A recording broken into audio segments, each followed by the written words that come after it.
Hello everyone and welcome to our YouTube channel. My name is Nicole.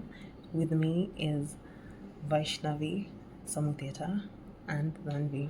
Together we'll be talking about Nallur Tamarind Grove. Nallur Tamarind Grove is located in Nallur village in Davanahali Taluk. That's just about 4 kilometers from our campus, Chanak University, and we really didn't know anything about it up to until our professor mentioned it, and we decided to go and visit the area and see the history behind it. So we went for a visit and we discovered that the place was declared Biodiversity Heritage Site in 2007 by the National Biodiversity Authority, and with in the site there is the Tamarind Grove and the temple located inside the Tamarind Grove. The temple is known as Nallur Fort or Nallur Kote up to date, and yes, I'll be talking about the Tamarind Grove in particular. So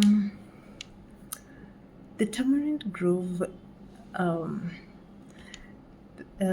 most special thing about it is that it has tamarind species are known for a lifespan of 200 years at most, and this place in particular has a tamarind tree that is about 400 or more than 400 years old. Isn't that amazing, right? And that's about 4 centuries old.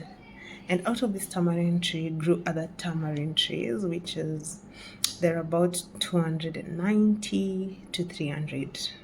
They're about there. So this specific tree was struck by lightning, and it divided into two, leaving something sort of a pathway, not a literal pathway that somebody can pass through, but it looks like a pathway. So one to the left and one to the right, the roots separated, and out of that small trees grew from the roots of that particular tree. I found that to be amazing. And if I talk about tamarind trees, people think that it's this tall tree, and the trees that are short, they're not that tall the way we know trees to be. They're short and they have a very huge, or rather wide girth. It takes two people to hug it. Yes, and apart from the trees around there are also about 60 other tree species there, mostly fauna. Yes, mostly fauna, and yeah, it's then trees around there bring they make the area look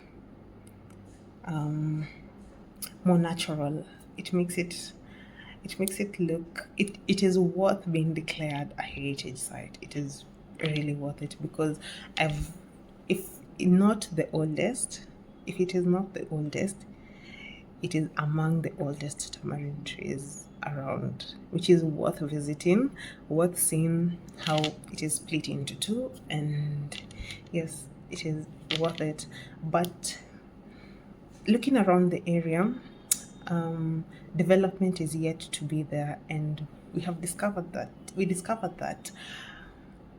the development coming in this industrialization, the trees there are set to die anytime soon because of industrialization happening. The place is developing into a more industrious area, and that will affect the lifespan of the trees, causing trees that have been there for a long time to die, which is not well.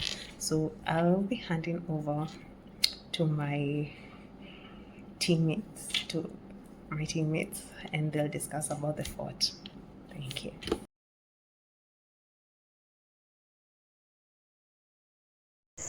As we already learned about the Tamarind Grove, the oldest Tamarind Grove in Nallur Heritage Site, as Nicole taught us about it, now let us know more about the Nallur Heritage Site, the temple, the history of it. Okay, so this temple is believed to date back to the Chola period, possibly around 14th century. It was built under the rule of Nallur Chola king, who established a fort in the region. According to a legend, Nallur Chola king was defeated by a king of Devanhalli, leading to a destruction of the fort.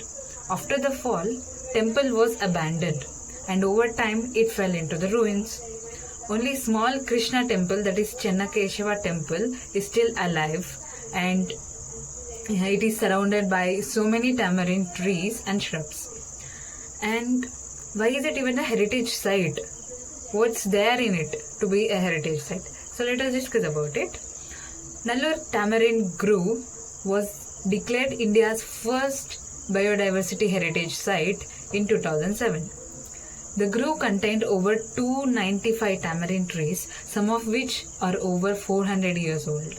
Scientists have studied the trees, finding that the oldest one dates back to 1598 during the reign of Mughal Emperor Akbar.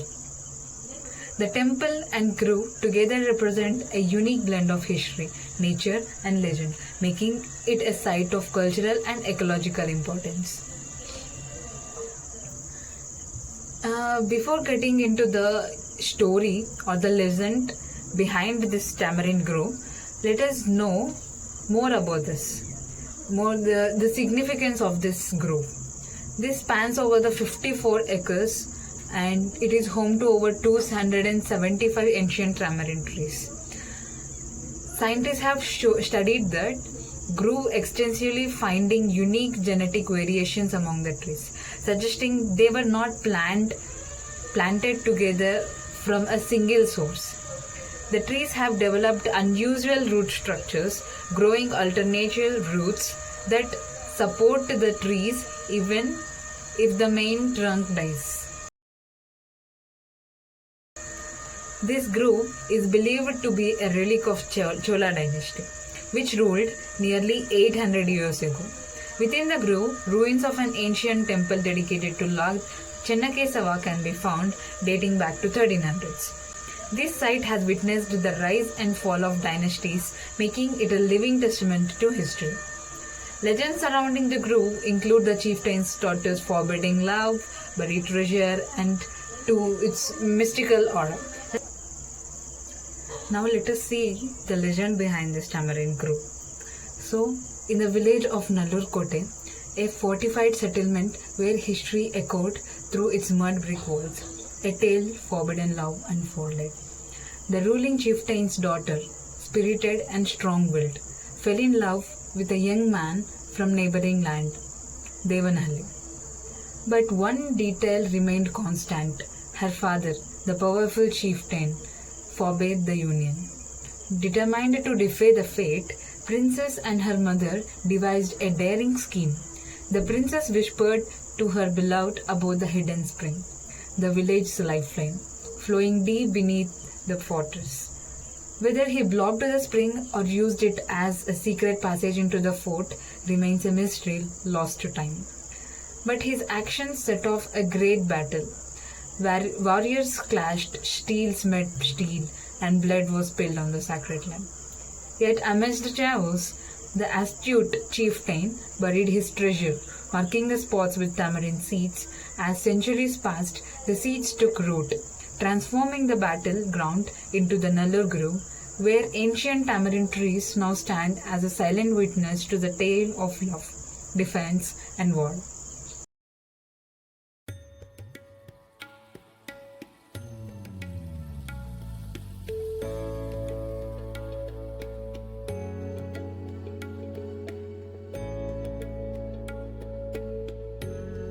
Hello everyone, I am Samudita Kebhar and today I am here to talk about something very special place in Nalluru. It is called the Nallur Tamarind Grove. Our friend Nicole has already talked about the geographical aspect of the Tamarind Grove as well as how it shares a very strong bond with the Nallur village. And Vaishnavi has already talked about the history of the place and the ruins which is present in the Tamarind Grove. So today I am here to talk about architecture as well as the carvings present in the ruins of the Tamarind Grove. Now let me take you all to the ruins of the Tamarind Grove. This ruins is supposed to be a part of Nallur Fort, which is ages old. And this is a temple called Chennakeshava Temple, and this is a part of the temple. So once we enter the temple's ruins, we see a beheaded woman sitting and welcoming you when you enter it. So that beheaded woman is assumed to be an Apsara, and it's the sculpture of an Apsara. So coming to the walls of these ruins, we can see the life depiction of infant Krishna, Lord Shri Krishna. So I'll take you through those sculptures one by one. Have a look at this sculpture here.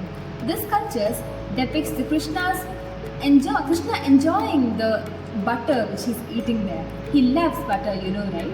And he used to steal butter from Yashoda and other gopis, and then he used to enjoy it. So this is a depiction of him enjoying butter. Next, there's another sculpture which you can see here is of him apologizing to Yashoda. You know, as he used to steal butter, Yashoda used to scold him a lot, and this is when the scene of him apologizing to Yashoda. Next, coming to the very famous Kalinga Nartana pose.